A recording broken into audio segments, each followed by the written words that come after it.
Pastora, may sasabihin ako. Kilala mo si Jake? Oo, yung classmate ko.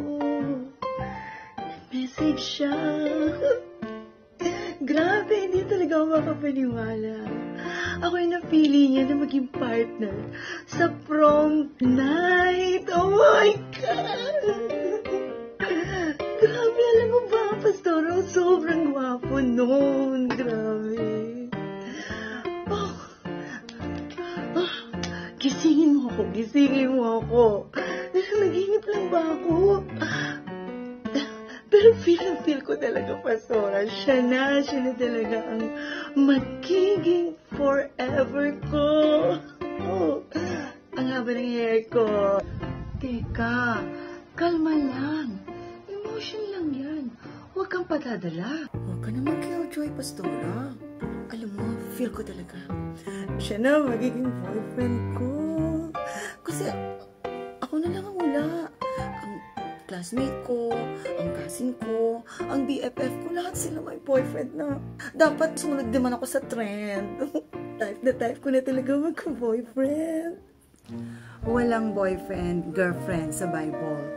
Hindi naging mag-boyfriend sina Adan at si Eva, si Isaac at si Rebecca, si Ruth at si Boaz, at iba pa. Kasal agad ang pinatunguhan ng relasyon nila. Pastora naman, Bible na naman. Hindi siguro totoong tao yung mga nasa Bible. Ano, mga espiritu sila, mga kaluluwa. Hello! Mga totoong tao yan, yung nasa Bible. Ginawang example sila para sa atin. Kung magbo-boyfriend ka, yung pwede ka nang ikasal in 6 months to 1 year. Hindi pa ako ready mag-asawa, Pastora. That's the point. So, bakit ka makikipagrelasyon? Ha? Basta, Pastora. Mahal ko na talaga siya. Wish me luck na lang. Bye-bye! What? Pastora na magsasabi ng good luck? Okay lang ba siya? At sabi niya, Bible na naman daw. Saan naman ako magre-refer? Ano naman ang magiging standard ko? Comics, newspaper. Siyempre, Pastora, ako Bible ang titingnan ko. Bible ang standard natin. Okay lang ba siya? Ay, Christian mindset naman. Mindset. Lord, I pray, oh God, i-lead mo po siya sa tama. In Jesus' name. Roming pan, Royal Diyan. Oh, kumusta? Pinapatawa mo naman ako. Ano namang ayos mo ngayon? Sanchay ka naman ngayon. Ikaw talaga, kayo talaga. Mahilig sa trending, no? Wala nang, Pastora. Nakikitrending lang ako. Damay-damay na lang ako. Pastora, grabe talaga. Hindi ako makapaniwala magagawa yun ni Jake. Wala siyang konsiderasyon. Cruel siya.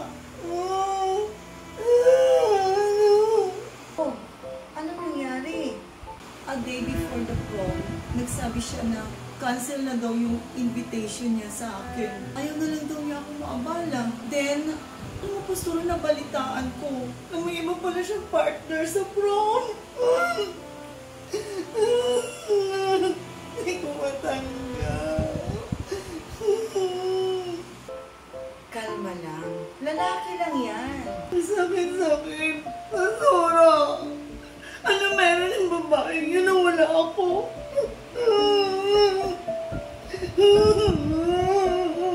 Tingnan mo ako, Pastora. Di ba, girlfriend material naman ako.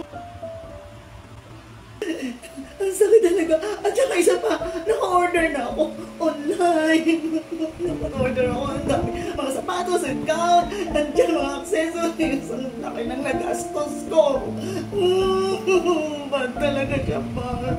Ganun talaga. Kung hindi will ng Lord. At ang dami kong i-delete. Pictures niya sa Facebook ko, sa Instagram ko, at picture niya sa puso ko, sa utak ko.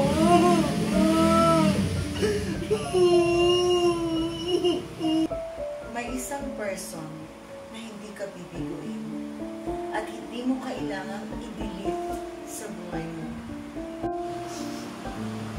Alam ko naman, Pastor, si Jesus, ang laki ng pagkukulang ko sa Kanya. Dahil ginawa ko ng Diyos si Jake na buhay ko. Sorry, Lord. Sorry. May chance pang bumalik sa Kanya. Mag-serve ka. Maging busy ka sa ministry. Gamit ang talents na binigay sa iyo ng Lord. Darating ang araw, ibibigay sa iyo ang lalaki sa buhay mo. Hindi bilang boyfriend, kundi bilang loving husband. Di ba gusto mo yun? God bless. Jesus, I'm in love with you. Jesus, I'm in love with you. Draw me closer, closer to your heart. Kaya nga mga kabataan, wait for God's best. Unahin natin palagi si Jesus and He will give us the desires of our hearts. God bless you!